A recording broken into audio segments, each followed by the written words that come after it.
Teresa Bradford's grieving family is vowing to fight for changes to better protect victims of domestic violence. They're asking for GPS tracking devices to be introduced for offenders. Jade Kotick is at Pimpamar, and Jade, both sides of politics are reviewing a range of options. Georgie, that's right. There's been plenty of debate today over how we can protect victims of domestic violence. Here in Pimpamar, the street has returned to normal where Teresa Bradford was murdered. Flowers from the property have been removed, and forensic experts have now left the scene. In the last few moments, though, we have seen her brother Darren and his wife Narelle inside the property, and as we've heard, they're pledging to do everything they can to change the bail laws. A domestic violence victim takes aim at the government, an emotional insight into a system that's broken. One policeman told me domestic violence is flavour of the month. These are women dying. In the past 12 months, 1/4 of domestic violence deaths in Australia occurred in Queensland. Among them, Chelsea Schilling and just this week, Teresa Bradford. Both had domestic violence orders in place. My daughter was a beautiful girl. She was loving, she was caring.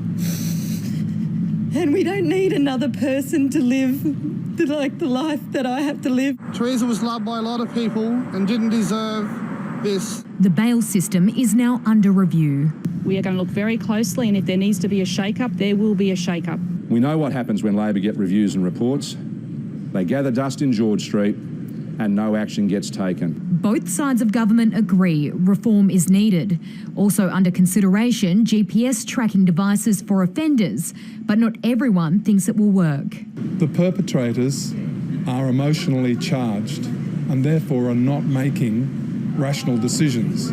As a result of that, they probably would take no notice of the fact that they had an ankle bracelet on. Reverse proof of onus when applying for bail is also on the table, where the accused needs to demonstrate to the court they are safe to be released. We in the Civil Liberties Council are totally opposed to reverse onus provisions for bail because it assumes that the person is guilty. And we need to lock these bastards away because that's what they deserve. Legal representatives insist fault doesn't lie with the courts. So there's no problem with the magistrates, there's no problem with the courts, there's no problem with the bail system. It appears to be a problem with the multi-billion-dollar funded police department not doing its job. The Queensland Police Service are 100% behind taking strong action, and we're going to do whatever we can to keep people safe. While the government, police and legal departments argue over who's to blame, domestic violence victims and their families just want action. And they want it to start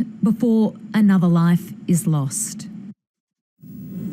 Teresa Bradford's family has set up a GoFundMe page to help financially support her 4 children. It is under the name of Narelle O'Brien, and it's raised more than $12,000 to date, but much more will be needed to look after those children. Thank you, Jade Kotick, with that update.